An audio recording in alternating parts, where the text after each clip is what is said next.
En todo el mundo, las personas viven más tiempo que antes. Hoy la mayor parte de la población tiene una esperanza de vida igual o superior a los 60 años. Es decir, todos los países del mundo experimentan un incremento tanto en la cantidad como en la proporción de ancianos en la población. Es por eso que es de gran importancia para nosotros conversar acerca del marco legal e institucional de atención del adulto mayor en Venezuela. Nosotros somos los doctorantes médicos especialistas, Gabriela Torres, Elba Buitriao, Erika Márquez y Jordan García, que nos manejamos bajo la supervisión de nuestra facilitadora, la doctora Maika Bravo. En el año 2030, una de cada 6 personas en el mundo tendrá 60 años o más. En el 2050, la población mundial de personas de 60 años o más se habrá duplicado, es decir, aproximadamente 2.100 millones. Se prevé que el número de personas de 80 años o más se triplique entre 2020 y 2050 hasta alcanzar una cifra de aproximadamente 426 millones. Es decir, en cambio de la distribución de la población de los países hacia edades más avanzadas, lo que se conoce como envejecimiento de la población, empezó fue en los países de ingresos altos, es decir, Japón, por ejemplo, su 30% de la población ya tiene más de 60 años, eso todos los conocemos. Pero hay cambios más importantes, los que se están viendo actualmente en los avances de países con ingresos bajos y medianos. Es decir, aproximadamente en el año 2050, 2/3 de la población mundial de más de 60 años, ellos vivirán en países de riesgo y bajos, de riesgos bajos y medianos. Es decir, cuando nosotros nos referimos a ese envejecimiento, tendemos a imaginarnos es en definiciones y connotaciones negativas, pero realmente debemos incorporar y cambiar esa concepción en la búsqueda de elementos que expliquen mejor el proceso de envejecer. Sabemos que el envejecimiento debe incorporar las opiniones de los adultos mayores para así aclarar su visión. Y cómo se define la vejez como tal, ya que así nosotros tendremos una definición clara y concreta. Las áreas del conocimiento que interesan por el proceso del envejecimiento son amplias y todas ellas tratan de describir el envejecimiento como un proceso. Sin embargo, el objetivo del envejecimiento como tal se explica es a ese progreso de la población y la sociedad, pero sobre todo vamos desmitificándolo como algo negativo.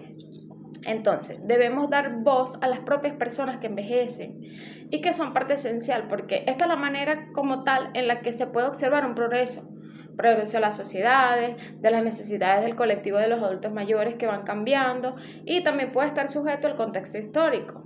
También debemos hacer que se haga énfasis en valorar sus capacidades. Y también es relevante que nosotros colaboremos o seamos partícipes en incorporar las diferencias de las culturas en las que la imagen, visión y los roles de las personas se van presentando más a las personas de mayor edad. Desde la sociología gerontológica se trabaja en este concepto en tres tipos de vejez, ¿ok? La definición primera es la vejez cronológica, entendiendo que la edad es relevante para comprender el proceso. La segunda es la vejez funcional, para ver cuándo aparecen las limitaciones y las discapacidades. Y por último, es la vejez entendida. ¿Cómo es la vejez entendida? Esta se maneja como parte del proceso del ciclo vital de las personas y que van presentando características singulares. En la literatura como tal se puede observar que el concepto de vejez se trabaja desde los aspectos subjetivos del individuo, tanto como se van incorporando elementos con los cambios biológicos, psicosociales y capacidades cognitivas. Es importante también conocer las limitaciones del funcionamiento del cuerpo y con el paso del tiempo, cómo se maneja. Sin embargo, no por eso vamos a hacer que la etapa sea completamente negativa o de exclusión. Un elemento esencial también es que no debemos confundir el envejecimiento con una enfermedad y sobre todo entender. Muy buenas tardes, compañeros doctorantes. Bueno, continuando con la disertación iniciada por mi compañera Gabriela Torres en cuanto al marco legal e institucional de la atención del adulto mayor, pues en esta oportunidad vamos a abordar la etapa del inicio de la institucionalidad de la atención del adulto mayor. Resulta que no solo en Venezuela, sino en muchos países, el adulto mayor no es atendido de la manera que merece, puesto que no es considerado la piedra angular en cuanto a mano de obra se refiere. Es decir, en muchos países es tomada en cuenta la población joven o adulto joven, puesto que es la mano de obra la que es tomada en cuenta como base económica de un país. Es por ello que nosotros observamos que en cuanto al adulto mayor se trata, no existen programas coherentes para nuestros ancianos, principalmente por una falta de conocimiento en la materia de protección social relacionada al adulto mayor, y esto debilita nuestros programas sociales. En numerosos países, las personas de edad o las personas longevas no son tomadas en cuenta como tal. ¿Okay? Entonces, la relativa juventud demográfica de países como Venezuela influye en las diversas políticas y programas sociales que se destinen mayoritariamente a los jóvenes, dejando de un lado pues a nuestros adultos mayores. ¿Qué sucede entonces? Por todo lo antes planteado, pues se empezó a buscar de manera particular cómo atender estas políticas sociales específicamente en Venezuela. Entonces inicia algo que se llama la etapa de incipiente institucionalidad, donde la atención de nuestros adultos mayores era responsabilidad específica de las familias y de algunos grupos religiosos. Como, ¿qué sucedía? ¿O qué es lo que sucedió inicialmente? Por supuesto que en las familias el adulto mayor es la persona de mayor consideración, ¿verdad? O la que merece más respeto, y es por ello que la atención inició en los grupos familiares y por supuesto por algunos grupos religiosos. Señala la bibliografía que algunos grupos étnicos, específicamente los incas, fueron los primeros que le dieron esa, desde el punto de vista institucional hacia los gobernantes, esa responsabilidad de atender al adulto mayor para satisfacer sus necesidades básicas. Pero ¿qué sucedía? No había un personal preparado para ello en nuestras instituciones gubernamentales. Y es entonces cuando empiezan a aparecer algunos voluntarios o algunas ONG, como son las Damas Salesianas, los voluntarios de la Cruz Roja, algunos grupos religiosos que empiezan a proteger o dar asistencia social a nuestros ancianos.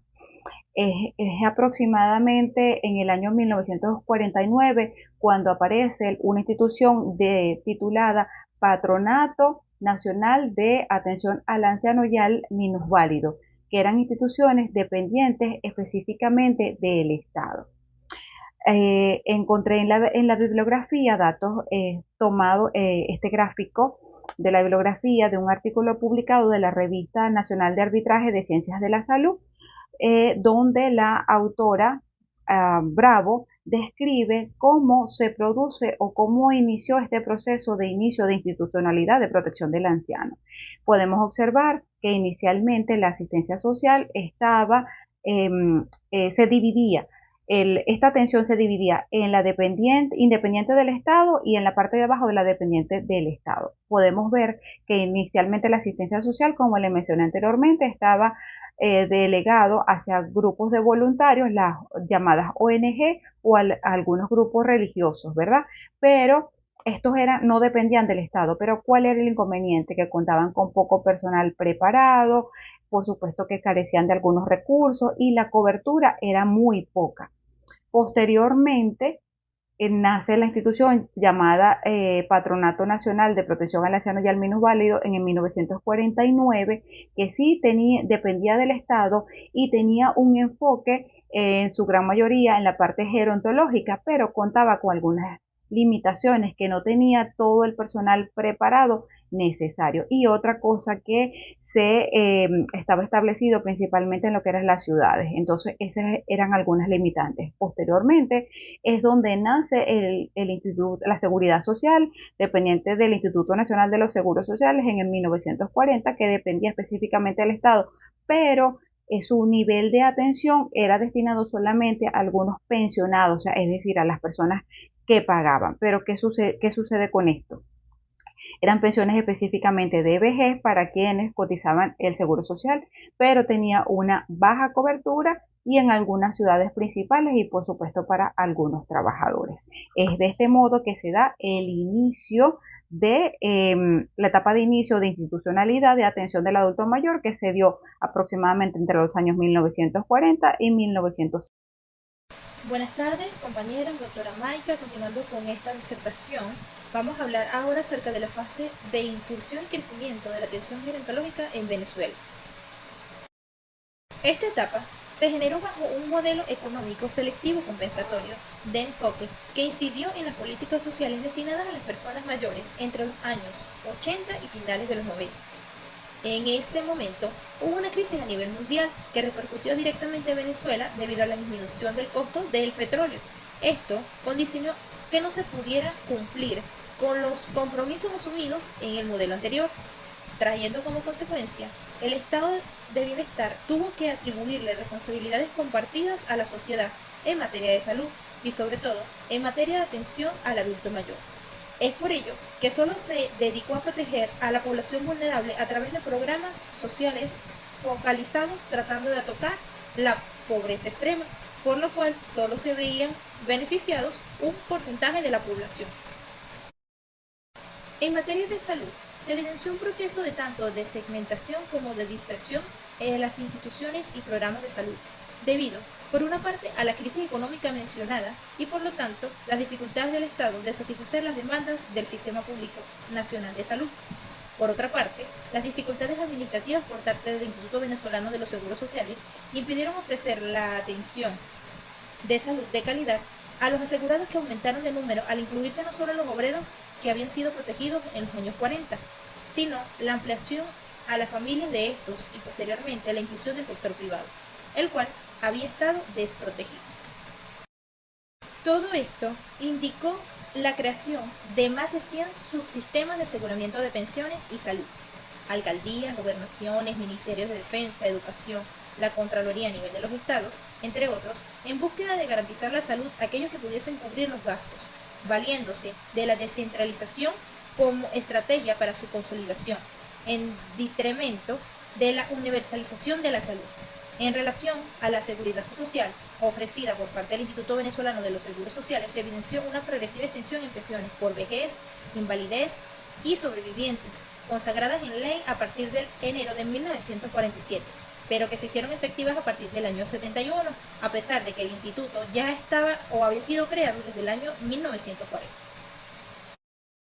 En materia institucional de atención al adulto mayor, el PANAI pasó a denominarse para el año 78 Instituto Nacional de Geriatría y Gerontología, INAGER, institución que tomó las riendas de la atención de la población mayor, separándose de la atención de otros grupos vulnerables con necesidades diferentes a las personas de la tercera edad.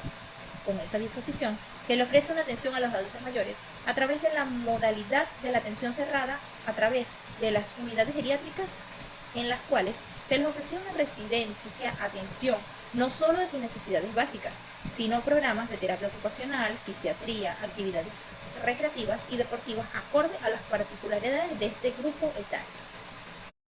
En el ámbito universitario, la carrera de gerontología, de la mano de la Universidad Nacional Experimental Francisco de Miranda, egresando para el año 89 la primera cohorte de técnicos superiores universitarios en esta área de conocimientos.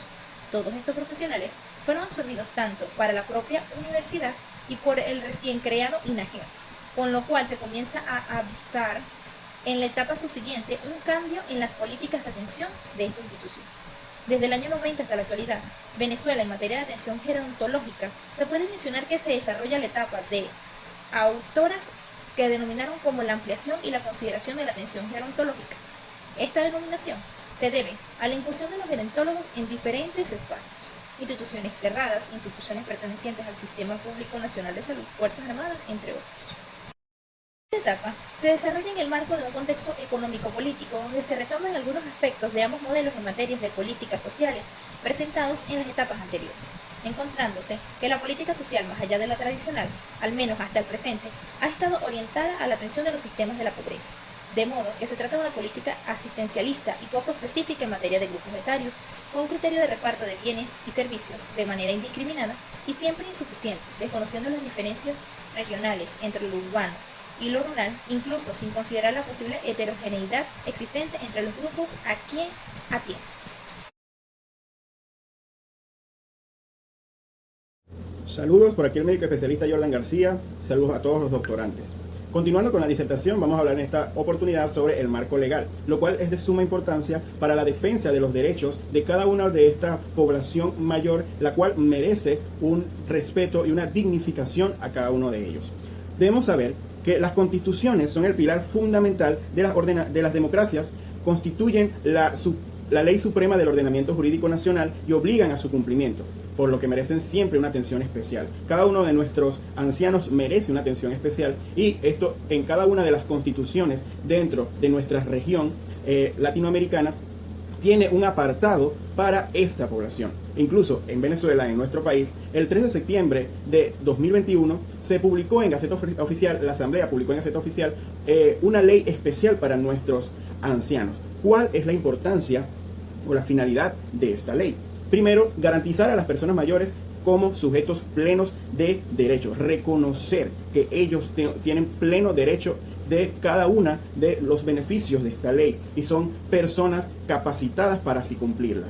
Asegurar a las personas adultas mayores su participación, inclusión e integración. El Estado, la familia y la sociedad tiene el deber de incluir e integrar y hacer partícipe a cada una de las actividades que realice para también esta población, no menospreciarlo, no echarlos a un lado. Garantizar la atención especializada, debe ser una atención integral, la cual el Estado, la familia y la sociedad debe cumplir. ¿Para qué? Para cubrir todas sus necesidades como población mayor. Porque para nadie es un secreto que mientras va aumentando la edad, también va disminuyendo algunas capacidades para así llevar su vida. Y el Estado, la familia y la sociedad debe suplir cada una de estas necesidades. Promover la cultura del trato digno hacia las personas mayores. Las personas adultas mayores se debe cumplir esta ley por todo lugar, ya que la cultura de trato digno debemos respetar a nuestra población mayor, debemos asimismo hacerlos sujetos, si está dentro de sus capacidades, hacerlos sujetos activos de nuestra población.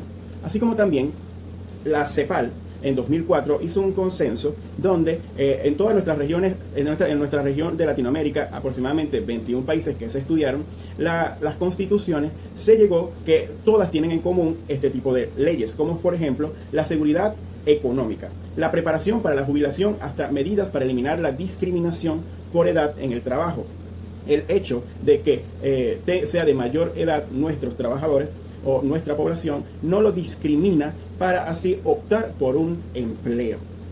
En la parte de salud, en todas las leyes se incluye la salud como un derecho básico, y no solo se garantiza la asistencia sanitaria, sino además se promueve la prevención y tratamiento de enfermedades en la vejez, haciendo énfasis particular en las personas con ciertos niveles de dependencia. El Estado, la sociedad y la familia deben suplir esas necesidades si nuestros ancianos son dependientes de algunos familiares o el Estado. Incluso en muchos países se debe garantizar lugares, sitios para que los pacientes o esta población puedan estar y cumplir o llevar a cabo su vida ya en la vejez.